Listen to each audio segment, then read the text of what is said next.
Hello, everyone. Welcome to a new health series on cancer. Now, this series is not just for those diagnosed with cancer, but let's be honest, in our individual circles, we must know of someone diagnosed with cancer, a friend, a family member, a colleague, could be even a neighbor. We take a look at prevalent cancers affecting us locally. In this series, we look at research, advancements in screening and testing, as well as services available in Trinidad and Tobago to help us improve our chances of survival, as well as enjoy a better quality life. Joining me today, Oncologist Dr. Akash Maniam. He's currently practicing in the UK. He is a clinical director at the NGO CCRI, which is a Caribbean Cancer Research Initiative.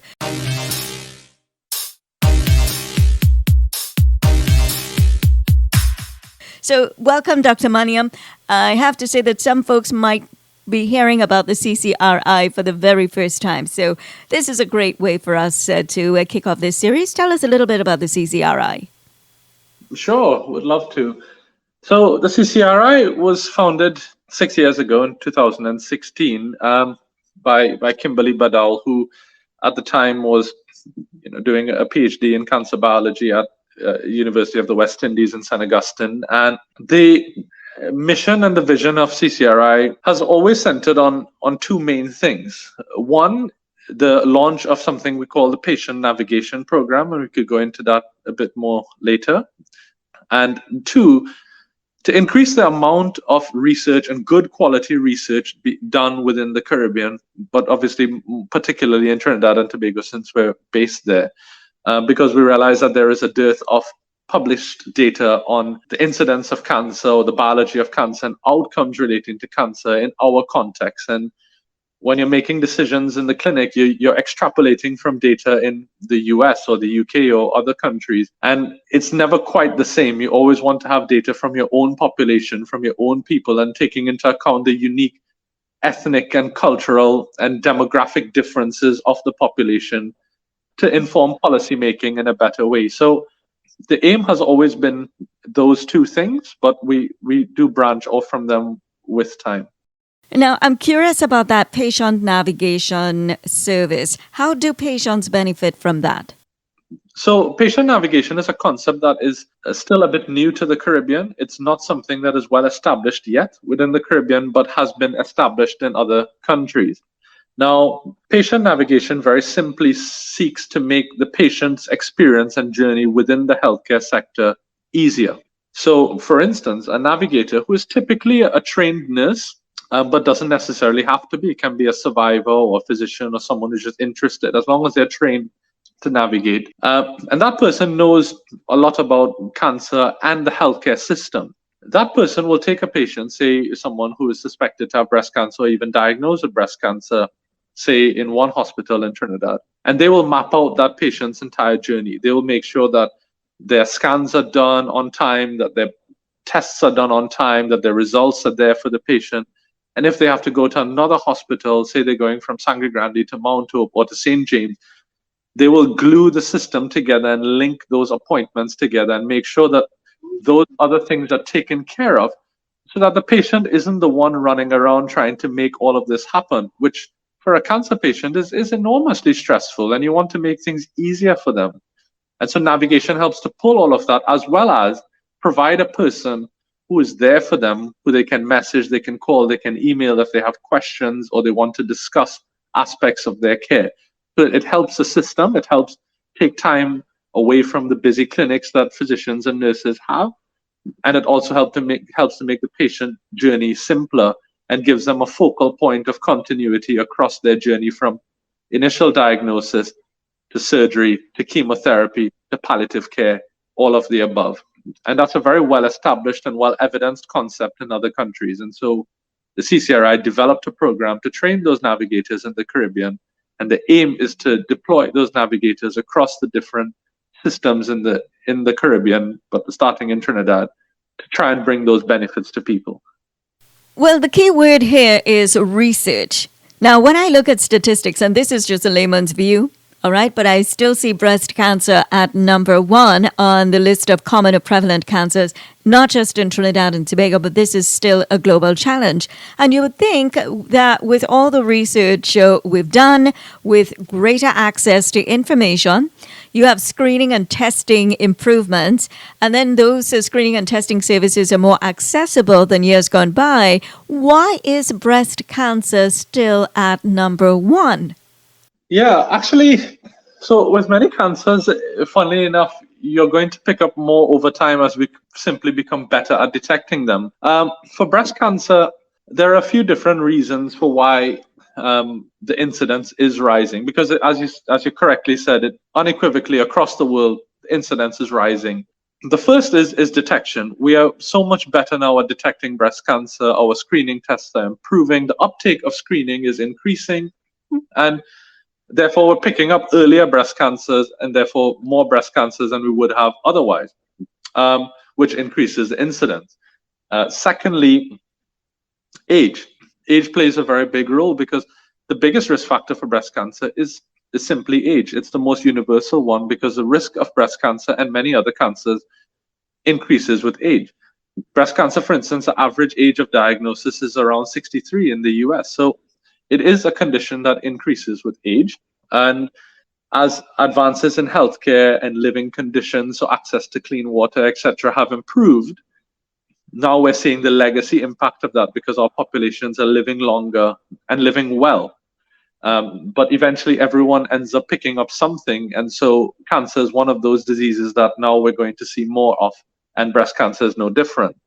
And thirdly, lifestyle. Lifestyle plays a very big role in cancer risk as a whole, but for breast cancer, certainly no different. And with respect to lifestyle, again, as we've become more industrialized and as we're aging more, we're also becoming much more sedentary. Our exercise rates are not as high as they could be. Our obesity rates and the rates of being overweight are increasing.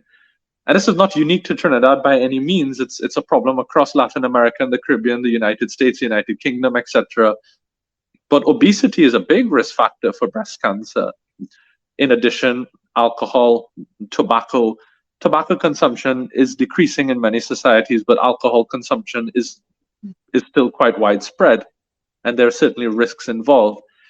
And not necessarily in Trinidad, but in Western societies, the use of hormone replacement therapy was quite prominent in the late 1990s, early 2000s in particular, in women, looking to avoid some of the symptoms of menopause. And that has a risk of breast cancer as well. So that also increased the prevalence of breast cancer, the incidence of breast cancer in those societies. So it's a combination of things, some of which we can't really do anything about, like aging, but some we can certainly look to address.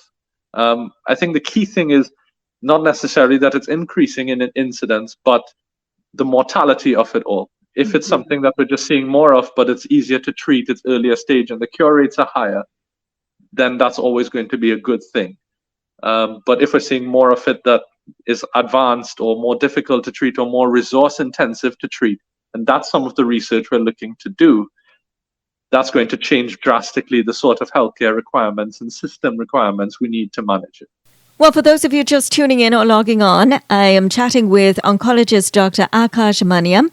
He's currently practicing in the UK. He's a clinical director at the CCRI, which is an NGO here in Trinidad and Tobago, the Caribbean Cancer Research Initiative. And this is a new series where the focus is on cancer.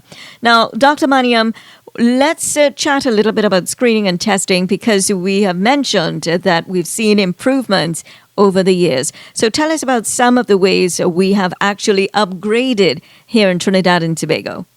Okay, so if we take screening, now screening's a little bit controversial in that it's not necessarily a one-size-fits-all. Not every society can just readily implement a screening program, but it has been demonstrated to reduce the mortality from breast cancer by about 20%, and it is certainly a very good thing. And in well-resourced countries, in Western countries, screening has been a major advancement in picking up breast cancer. And that's still primarily done through a mammogram, a digital mammogram. And the techniques for the mammogram have become more sophisticated with time.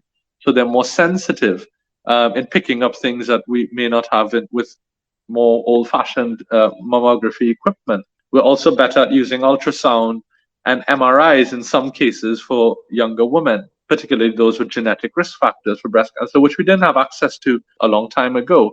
But it's not as easy to implement in every society because it does require certain resources and capabilities.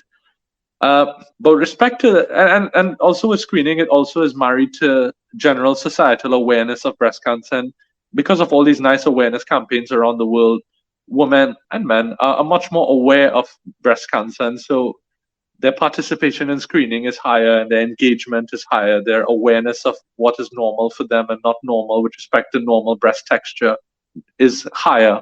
And so we're seeing more engagement from both sides.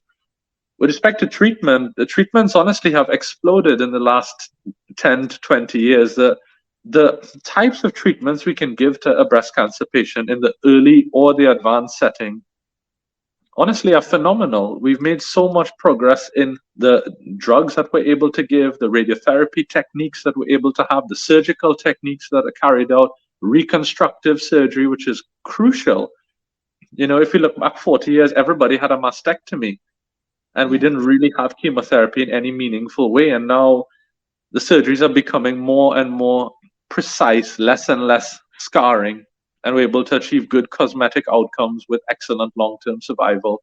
The chemo is becoming less with time. The radiotherapy is becoming less with time.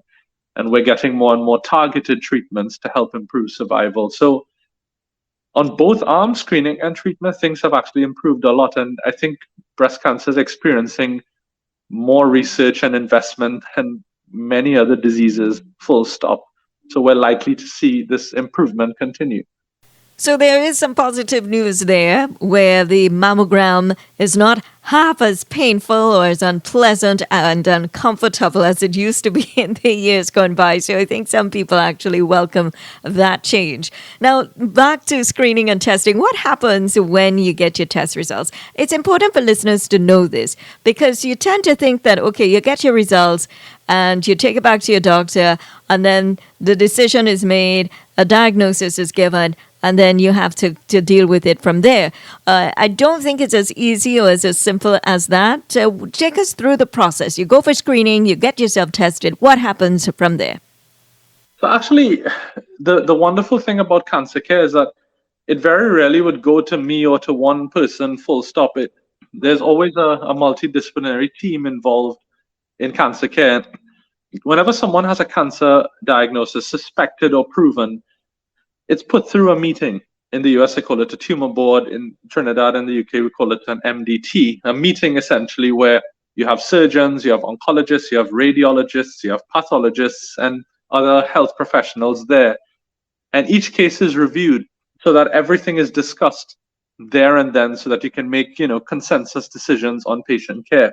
So if someone is suspected to have breast cancer, most of the time they would see the surgeons first, and the surgeons would examine them and either do the biopsy themselves to take a sample from it themselves or send them to the radiologist to do the same, along with the ultrasound and mammogram.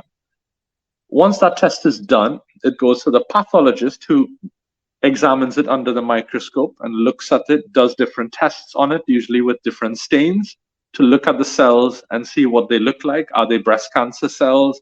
And if so, what type? Because they have different types of breast cancer, etc. And the pathologist would feed that back to the meeting. We would then take that in conjunction with the scans or images that they would have had done, say from the mammogram or the ultrasound. And you would then decide, okay, so this person has breast cancer, say of the left breast, it's 2 centimeters in size. It hasn't spread anywhere. The lymph glands or the lymph nodes are clear. What should we do next for this person? And we make a decision and then decide, do they just go to surgery? Do they then go to the oncologist to discuss chemotherapy, for example? And what would be best for the person? And now those conversations are much more nuanced than they used to be, where we would just send everybody for surgery first. Now we always have to make a decision on what's best for them. So it'll be a bit technical to get into all of the specifics of what we'd look for, but that's a general idea of what the process is for an individual cancer patient. And much of this occurs behind the scenes because these meetings will occur with not necessarily the patient being present. but the discussion will be had, and then the outcome will be given to the patient to determine their next step. And those steps will be discussed in another episode. It's a series where the focus is on cancer with oncologist Dr. Akash Maniam. So hopefully he'll be with us again later this week. Now, as we wrap up this episode, Dr. Maniam, there is a service that's being offered through the CCRI. It's called Telehealth service. Now, many of you out there, you've heard the word telehealth. You must have seen it somewhere before. Telehealth. Maybe you have given this a try, or maybe you're a bit doubtful about how this whole thing works with telehealth. So, Dr. Maniam, why don't you tell us more about this service? It's one of the positives to come out of COVID. I think it's forced us all to be more agile and to use technology more and more. And for medicine, and particularly oncology, telemedicine lends itself very well. So essentially what you're looking to do with telehealth or telemedicine is to have your consultations and your discussions with your healthcare provider over a video platform or sometimes an audio platform, bringing healthcare into your house rather than having it done in the hospital or in the clinic. And yes, there are some limitations. Obviously, you can't examine someone during that time or check their blood pressure, etc. in the same way. But you can still have very meaningful conversations and see them face to face. And it keeps them safe, particularly during the peak of COVID. And it's so much more convenient because you can schedule appointments out of hours on weekends, etc. when people are home. And it reduces the travel time, which, for some people, they live very far away from their hospital. So why travel for 2 hours in Port of Spain traffic to reach somewhere, when you can have the visit at home? So telehealth has really been much more prominent since the onset of the pandemic. And that's what we're essentially looking to do. We're looking to leverage this ability to provide some sort of advice or guidance to people, even if we're not physically there. And how can people access telehealth? So for us, it's very simple. One can access the telehealth service through the CCRI website, which is ccrinitiative.com. On that website, there will be the email address that one could contact. You can contact directly on the website itself, the phone number, the WhatsApp number. And once contacted, there's always someone from the CCRI based there who's manning the lines and monitoring this activity. So they will then receive the correspondence. And they will tell you what you need to provide, whether it's your scan results or your biopsy results or blood test results, etc., and then look to set up an appointment with the team to take it further. And that's it. The service is free. And I would just say it's not designed to replace the care that you're getting at home. It's really there to augment it, because I do have a lot of respect for, honestly, most of the people practicing in Trinidad and Tobago. There's a lot of good, honest, hard work being done by excellent physicians. And it's just sometimes in clinic, you're so busy. There's so many patients to see.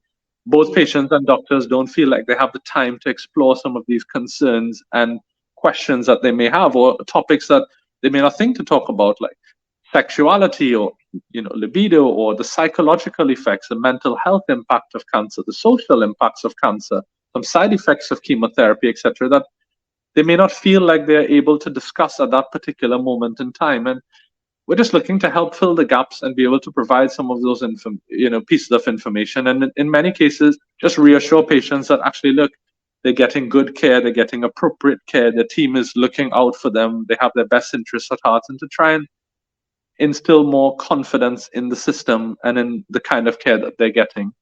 And that's really what we're hoping to achieve with this. So anyone can access it, anyone over the age of 18, because we don't provide a pediatric service, but anyone else is free to reach out.